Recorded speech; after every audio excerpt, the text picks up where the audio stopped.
Hello everyone, आज date है 14 अप्रैल और द हिंदू न्यूज एनालिसिस में आपका स्वागत है। इस वीडियो में हम द हिंदू की इम्पोर्टेंट न्यूज़ को प्रीलिम्स और मेंस के पर्सपेक्टिव से डिस्कस करेंगे। इस न्यूज़पेपर की पीडीएफ का लिंक नीचे डिस्क्रिप्शन में दिया हुआ है या फिर आप direct Telegram channel volcano IAS academy को सर्च करके वहाँ से भी पीडीएफ को डाउनलोड कर सकते हो। फर्स्ट न्यूज मैप बेस्ड, और आज हम मैप में डिस्कस करेंगे ब्लैक सी को। ये देखिए, सबसे पहले ब्लैक सी की जो लोकेशन है वो इम्पोर्टेंट हो जाती है। तो ब्लैक सी के साथ में 6 कंट्री ऐसी हैं जो अपनी बॉर्डर शेयर करती हैं: Turkey, Georgia, Russia, Ukraine, Romania और बुल्गारिया। इसके अलावा ब्लैक सी के आसपास छोटे छोटे सी और हैं, वो भी इम्पोर्टेंट हो जाते हैं। जैसे इस साइड है सी ऑफ अजोव, यहाँ पर है सी ऑफ मरमरा और ये है एजियन सी। ये जो सी ऑफ मरमरा है ये वो ही सी है जो टर्की की जो लैंड है, टर्की का जो एरिया है उसको एशिया और यूरोप 2 भागों में डिवाइड करती है। अब ये जो छोटे छोटे सी हैं और इनके बीच में जो स्ट्रेट है, ब्लैक सी और सी ऑफ अजेव के बीच में जो स्ट्रेट है, straight of Kerch, KERCH, straight of Kerch के नाम से इसको जाना जाता है। सी ऑफ मरमरा और ब्लैक सी के बीच में स्ट्रेट जो है वो है बोस्पोरस स्ट्रेट। और स्ट्रेट ऑफ मरमरा और एजियन सी के बीच में है डैरडेनेल्स स्ट्रेट। स्ट्रेट क्या होती है? एक नैरो वाटर चैनल जो 2 बिग वाटर बॉडीज को आपस में कनेक्ट करती है। इन स्ट्रेट के थ्रू ये सारे जो सी हैं वो आपस में कनेक्टेड है, मतलब यहाँ से यहाँ तक कनेक्टिविटी हो सकती है। और एजियन सी के थ्रू मेडिटेरियन सी तक आया जा सकता है, और मेडिटेरियन सी तक जब पहुँचा जा सकता है तो पूरे वर्ल्ड तक सी के लेवल पर अपनी पहुंच, अपनी रीच बनाई जा सकती है। तो ये ब्लैक सी और इसके आसपास के जो सारे इंपॉर्टेंट सी हमने देखे, उनके सारे स्टेट हमने देखे, ब्लैक सी से कनेक्टिविटी सारे जो कंट्रीज आसपास में हैं उन सबको हमने अच्छे से रीड किया। अब हम द हिंदू की जो इंपॉर्टेंट न्यूज़ है उनको डिस्कस कर लेते हैं। फर्स्ट न्यूज, यहाँ पर देखो एक पिक्चर आई है, एक इमेज आई है, फेस्टिव मूवमेंट। ये फेस्टिव मूवमेंट इसलिए आया है कि इस समय जो हिंदू कैलेंडर के अकॉर्डिंग, हिंदू कैलेंडर जो मून की मूवमेंट के ऊपर बेस्ड करता है, उसके अकॉर्डिंग हमारे इंडिया के अलग अलग एरिया में इस समय न्यू ईयर सेलिब्रेट किया जाता है। कुछ जगह पर ये हार्वेस्टिंग ऑफ क्रॉप्स का सीजन होता है और उसी समय वहाँ पर न्यू ईयर को सेलिब्रेट किया जाता है। ये जो न्यू ईयर है हमारे इंडिया में अलग अलग जगह पर अलग अलग नाम से सेलिब्रेट किया जाता है, मतलब जगह भी अलग अलग नाम, और ज़रूरी नहीं है कि इसी समय न्यू ईयर होता है। कुछ एरिया में अलग अलग टाइम पर न्यू ईयर को सेलिब्रेट किया जाता है। तो इस समय मतलब चैत्र मास की जो हिंदू कैलेंडर है उसकी शुरुआत होती है चैत्र मास से और वो खत्म होता है फाल्गुन माह के साथ में। तो चैत्र मास की शुक्ल पक्ष की जो प्रतिपदा है, शुक्ल पक्ष की प्रतिपदा से नववर्ष की शुरुआत मानी जाती है और उस नववर्ष को अलग अलग जगह पर अलग अलग नाम से बोला जाता है। जैसे कि पंजाब में बैसाखी के नाम से, बिहार और झारखंड में इसे जूड़ शीतल के नाम से बोला जाता है, वेस्ट बंगाल में पोहले बैसाख के नाम से, केरला में विशु के नाम से और नवरोज के नाम से भी इसको जाना जाता है, उगाड़ी के नाम से Karnataka, Telangana, Andhra Pradesh, Gudi Padwa Maharashtra, Bohag Bihu north eastern state मतलब आसाम और उसके आसपास वाले स्टेट, इसको बोहाग बिहू या रोंगाली बिहू के नाम से भी जाना जाता है। तो ये अलग अलग एरिया और अलग अलग नाम से इसको जाना जाता है। ये आपको पता होना चाहिए। आर्ट एंड कल्चर के लिए इम्पोर्टेंट क्वेश्चन है, पूछा जा सकता है कि किस एरिया में किसके नाम से जाना जाता है। तो यहाँ पर जब ये आसाम में जब रोंगाली बिहू को सेलिब्रेट किया जा रहा है उस समय उरुकू एक रिचुअल्स है जिसको परफॉर्म किया जाता है, मतलब न्यू ईयर का जो सेलिब्रेशन है उसको सेलिब्रेट किया जा रहा है, उसी को लेकर के ये इमेज आई है। नेक्स्ट न्यूज, ज्ञानव्यापी मस्जिद SC moved against lower courts order. अभी देखो, यूपी के एक लोअर कोर्ट ने ऑर्डर दिया कि काशी विश्वनाथ के मंदिर के पास में जो ज्ञानव्यापी मस्जिद है उसको लेकर के कुछ प्रॉब्लम्स हैं, इसीलिए लोअर कोर्ट ने ऑर्डर दिया आर्कियोलॉजिकल सर्वे ऑफ इंडिया को कि आप इसके बारे में सर्च कीजिए कि ये जो मॉस्क्यू है इसको बाद में इम्प्लीमेंट किया गया था या स्टार्टिंग से ये यही बनी हुई थी, क्योंकि जो हिंदू लोग हैं उनके द्वारा आरोप है कि बाद में तोड़ करके काशी विश्वनाथ मंदिर के एक भाग को तोड़ करके ये मस्जिद बनाई गई थी। तो उसी को लेकर के जो उसी को लेकर के कुछ लोग इलाहाबाद हाई कोर्ट में उन्होंने पिटीशन डाली है। अब इलाहाबाद हाई कोर्ट क्या इसको रिजल्ट देता है, क्या इसमें डिसीजन लेता है, ये आगे देखने वाली बात होगी। Next news, Skymet forecast a healthy normal monsoon. Skymet एक प्राइवेट वेदर फोरकास्ट कंपनी है जिसने ये बोला है कि इस साल जो हमारा मानसून होगा वो हेल्दी नॉर्मल मानसून होगा। और उसने एक प्रेडिक्शन और किया कि जो हमारे नॉर्थ इंडिया के जो प्लेन भाग है, इसके अलावा जो हमारे नॉर्थ ईस्ट वाला पार्ट है, वहाँ पर बारिश जो है वो कम होगी, मतलब वहाँ पर डेफिसिट को फेस किया जाएगा।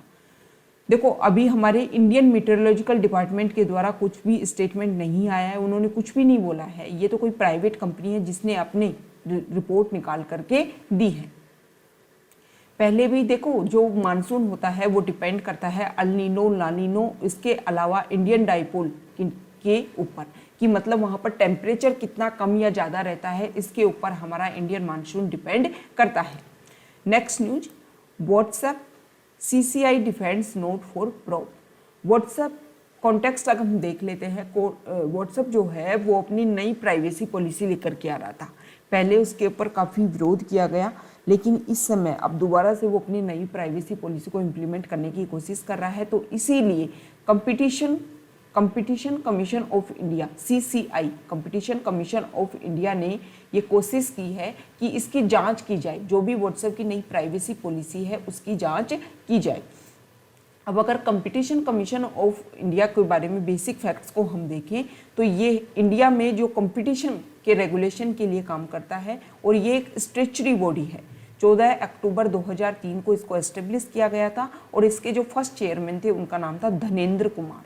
इसका मेन एम ये है कि पूरे इंडिया में, कंप्लीट इंडिया में कंपटीशन को प्रमोट करना और कोई ऐसी एक्टिविटीज जिससे कि कंपटीशन पर एडवर्स इफेक्ट हो उसको प्रिवेंट करना, ये मेन काम है कंपटीशन कमीशन ऑफ इंडिया को। देखो, ये जो व्हाट्सएप की नई प्राइवेसी पॉलिसी है इसकी जांच करना बहुत ज़रूरी है, क्योंकि व्हाट्सएप जो अपनी नई प्राइवेसी पॉलिसी लेकर के आ रहा है उसके तहत जो भी इसके डाटा होंगे उसको शेयर किया जा सकता है फेसबुक के साथ में, और फेसबुक फिर उन डाटा को यूज़ कर सकता है पर्सनल व्यक्ति के जो भी इंटरेस्ट है उनके अकॉर्डिंग जो फेसबुक है उन डाटा को और कहीं बेच सकता है, कंपनीज को बेच सकता है, और फिर कंपनीज उन डाटा का यूज़ करके पर्सनल जो व्यूज़ है, पर्सनल जो आइडियाज़, पर्सनल इंटरेस्ट उनको एक तरीके से प्रभावित करने की कोशिश कर सकते हैं। Next news, centre fast tracks approval for more vaccine candidate.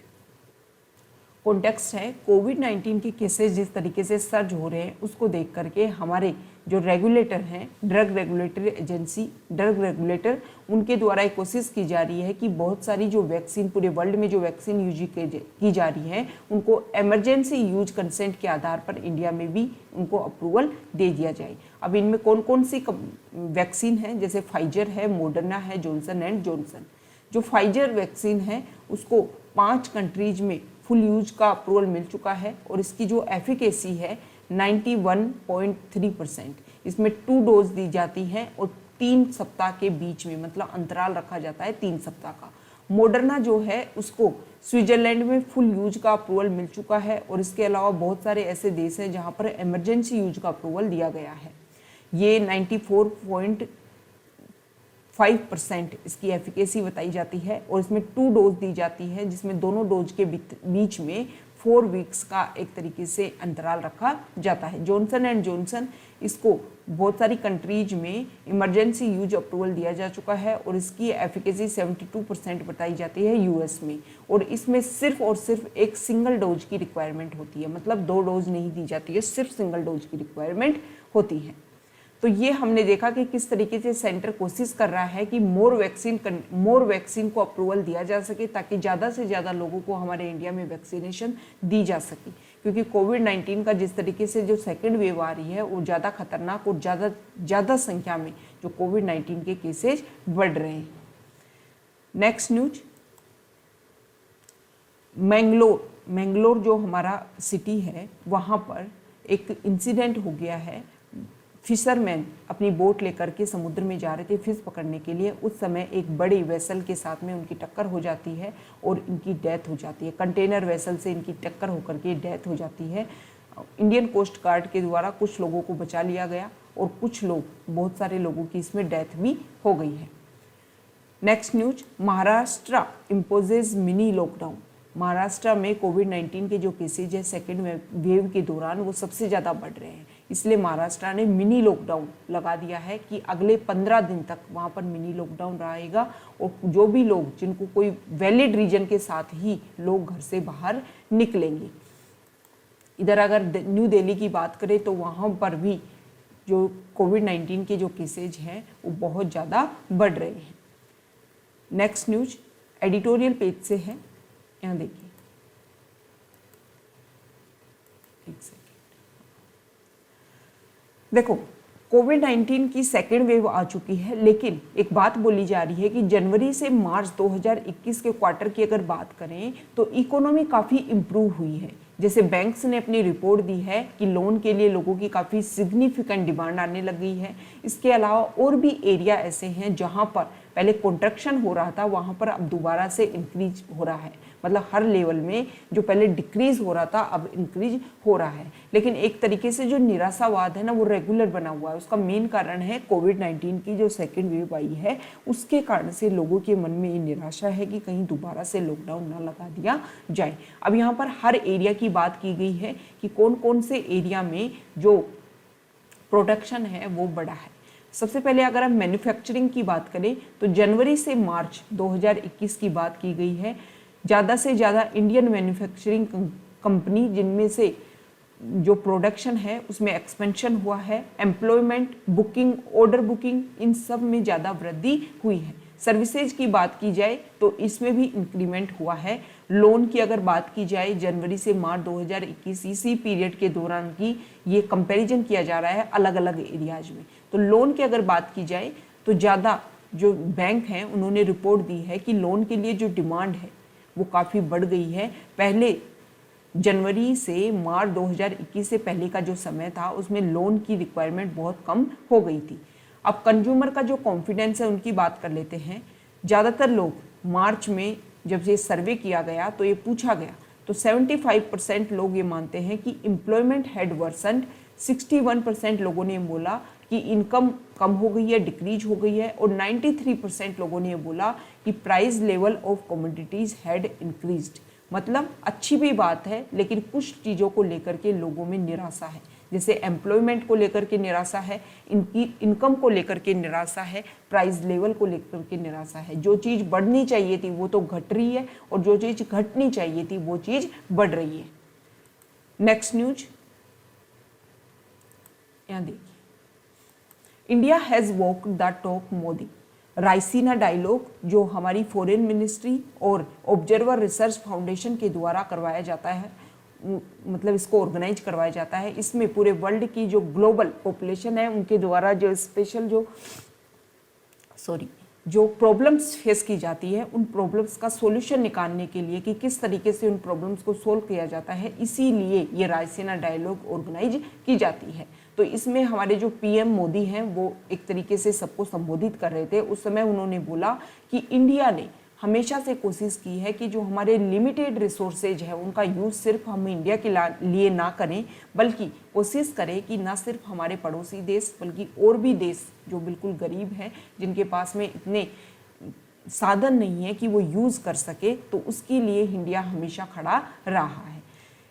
जो हमारे पीएम मोदी उन्होंने बोला कि कोविड-19 के दौरान हमने जो वैक्सीन बनाई उनको हमने 80 देशों में इस वैक्सीन को सप्लाई करने की कोशिश की है बिना किसी बाधाओं के। हमने ये नहीं माना कि हमारा विरोधी देश है या नहीं पहुंचाना चाहिए, बल्कि जो भी ये ग्लोबल स्ट्रगल सामने आया था इसमें इस वायरस को डिफीट करने के लिए इंडिया ने काफ़ी हेल्प की है। इस आर्टिकल में ये बोला गया कि इस तरीके के जो इंसिडेंट है, जो आर्टिकल की शुरुआत जब पीएम मोदी ने अपना स्पीच दिया तो उसमें बोला कि जब सेकेंड वर्ल्ड वॉर चल रहा था उसके बाद में यूनाइटेड नेशंस को एस्टेब्लिश किया गया। उस यूनाइटेड नेशन को एस्टेब्लिश करने का मेन कारण ये था कि थर्ड वर्ल्ड वॉर को हम रोक सकें। लेकिन प्रेजेंट समय में प्रॉब्लम अलग हो गई है, जैसे हंगर, पॉवर्टी, ह्यूमैनिटेरियन इश्यूज, इन सब को भी एड्रेस करने की कोशिश की जानी चाहिए और इस तरीके का इंस्टीट्यूशन बनाना चाहिए कि जब इन चीज़ों को हम अच्छे से एड्रेस करेंगे ना तो थर्ड वर्ल्ड वॉर कभी होगा ही नहीं। जब इंसान को किसी चीज़ की कमी होती है, जब उसके अधिकार छीने जाते हैं, तब वो अपने खिलाफ, अपने विरोधियों के साथ में युद्ध लड़ने के लिए तैयार होता है। तो परिस्थितियां बदल चुकी हैं, अब इस समय पेंडेमिक है और हो सकता है कि फ्यूचर में ऐसे इश्यूज फिर से क्रिएट हों। तो हमें इस तरीके की कोशिश की जानी चाहिए कि जिस तरीके से हमने वॉर से निपटने के लिए यूएन को एस्टेब्लिश किया और फिर थर्ड वर्ल्ड वॉर हो भी नहीं पाया, तो इसीलिए कोशिश की जानी चाहिए कि इस तरीके का जो पेंडेमिक, इससे निपटने के लिए हम ऐसे ही इंस्टीट्यूट एस्टेब्लिश करें ताकि फ्यूचर में इस तरीके की कोई भी जो पेंडेमिक है वो दोबारा से सर्ज ना हो पाए।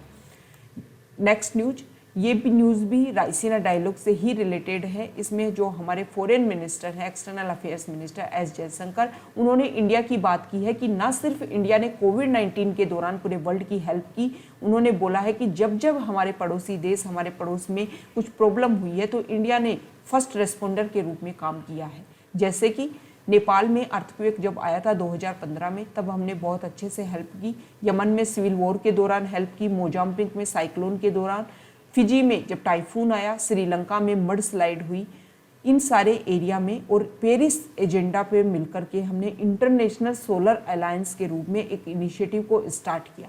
तो इंडिया ने अपनी बात रखी। जब भी डिजास्टर रिजिलियंस की बात आई है तो कलेक्टिवली रिस्पॉन्ड करने की आवश्यकता है। अगर हम एक एक होकर के किसी प्रॉब्लम से लड़ेंगे तो वो प्रॉब्लम को हम सोल्व नहीं कर पाएंगे। जब कलेक्टिवली हम उस प्रॉब्लम का रिस्पॉन्ड करेंगे तो काफ़ी अच्छे से हम उसको सोल्व कर पाएंगे।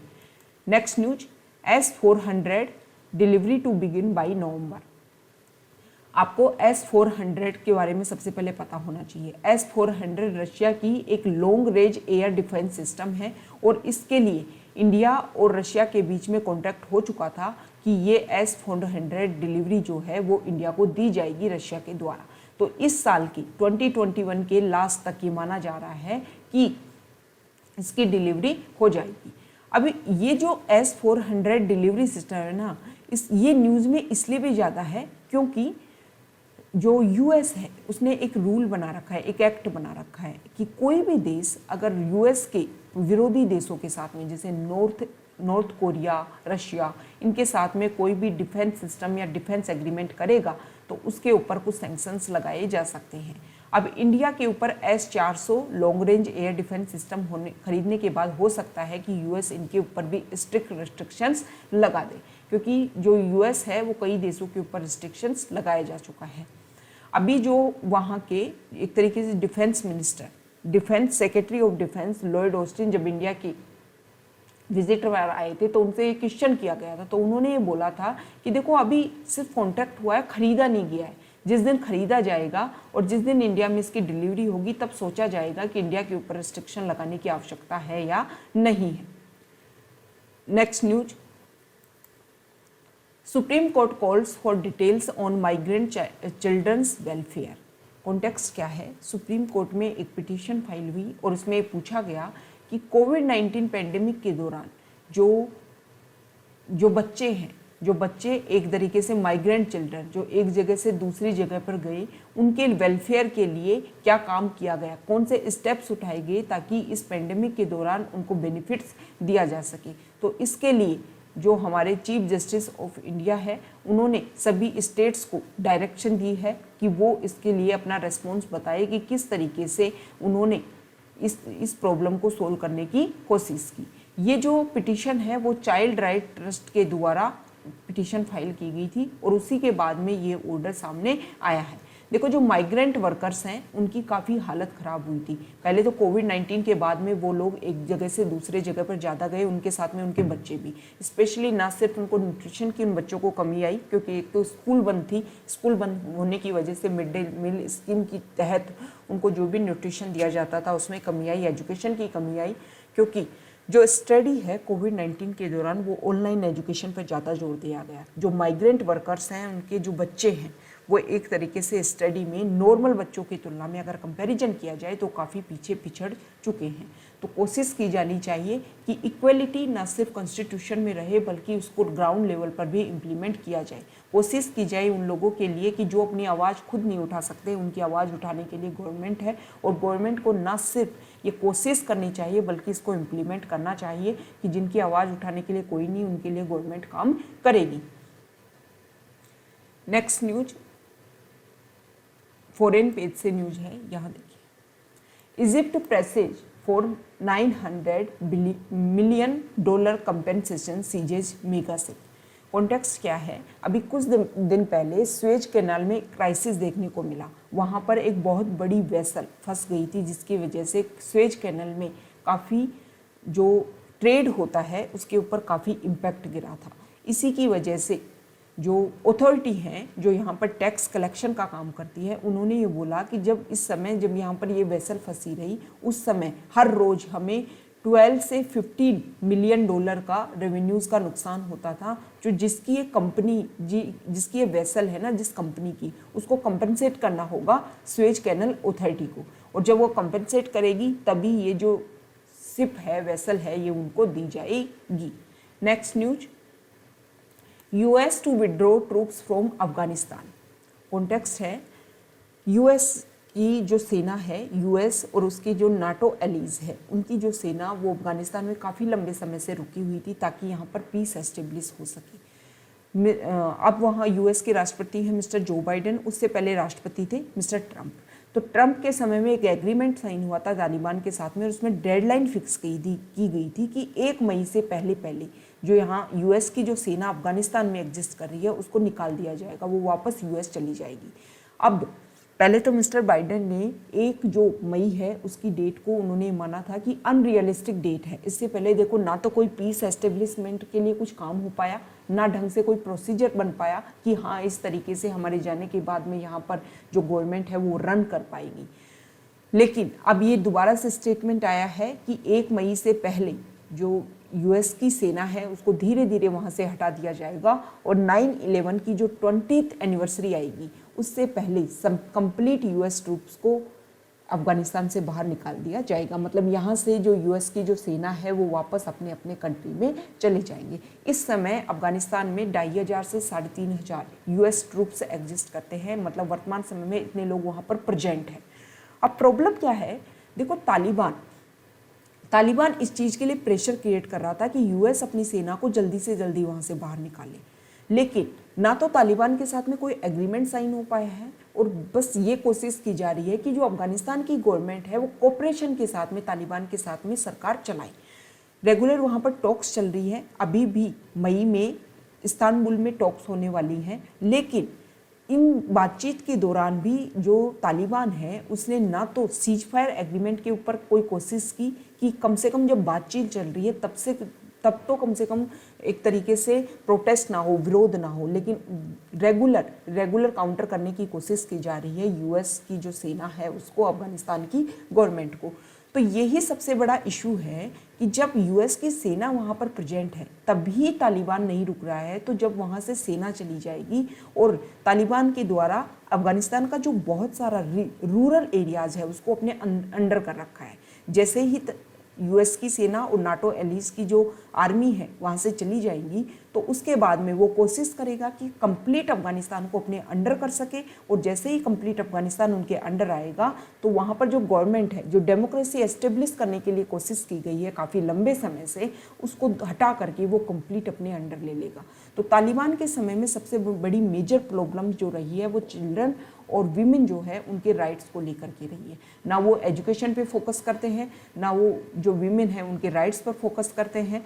तो एक तरीके से जो प्रॉब्लम को सोल्व करने की कोशिश की गई थी वो दोबारा से एग्जिस्ट हो जाएगी, दोबारा से मतलब रिप्रोड्यूस हो जाएगी। इंडिया के लिए काफ़ी प्रॉब्लम होएगी अगर ऐसा हुआ तो, क्योंकि इंडिया की जो बॉर्डर है वो जम्मू कश्मीर वाले रीजन से हल्की सी टच होती है। तो इंडिया में जो इंसर्जेंसी है जम्मू एंड कश्मीर वाले रीजन में, एक तरीके से टेररिज्म के जो केसेज हैं वो बढ़ने की ज़्यादा संभावना हो जाएगी। और इंडिया ने काफ़ी इन्वेस्टमेंट कर रखा है अफगानिस्तान में, वो इन्वेस्टमेंट भी एक तरीके से खतरे में पड़ सकता है। इसके अलावा ईरान चाहबार पोर्ट के थ्रू चाहबार पोर्ट से ईरान में चाहबार पोर्ट डेवलप किया इंडिया ने, ताकि वहाँ से अफगानिस्तान के थ्रू सेंट्रल एशिया तक अपनी पहुँच बना सके। तो ये वाला जो रास्ता इंडिया सोच रहा है वो भी एक तरीके से उसके लिए भी हर्डल्स क्रिएट हो सकती हैं। Next news, WHO urges halt on sale of live wild mammals in markets. WHO ने अर्ज किया है कि आप जो वाइल्ड एनिमल्स हैं जिनको आप बेचने की कोशिश करते हो उनको बंद किया जाए। क्यों? क्योंकि कोविड-19 के देखो बहुत सारे कारण पता किए गए, उसमें एक मेन कारण ये भी माना जाता है कि वुहान में जो सी फूड मार्केट है वहाँ उसकी वजह से भी कोविड-19 के केसेज फैल सकते हैं। क्योंकि जो ये मार्केट होते हैं ना जहाँ पर वाइल्ड एनिमल्स को बेचा जाता है वहाँ पर बैट्स जिसके कारण भी माना जाता है कि कोविड-19 जो है वो जानवरों से इंसानों में फैला, मतलब एनिमल्स टू पर्सन उसका एक तरीके से ट्रांसफ़र हुआ, तो उसमें बैट्स को मीडिएटर माना जाता है। तो इन मार्केट्स में बैट्स को भी लाइव वाइल्ड एनिमल्स के रूप में सेल किया जाता है। तो हो सकता है कि अभी कोविड-19 से हम लड़ रहे हैं, लेकिन आने वाले समय में ऐसी कुछ न्यू डिजीज़ को भी इमरजेंस हो सकता है सच एज कोविड-19। तो उनको प्रिवेंट करने के लिए इस तरीके के जो वाइल्ड मैमल्स हैं उनकी सेल के ऊपर रोक लगाई जाए। तो ये हमारा डिस्कशन था। Okay, thank you.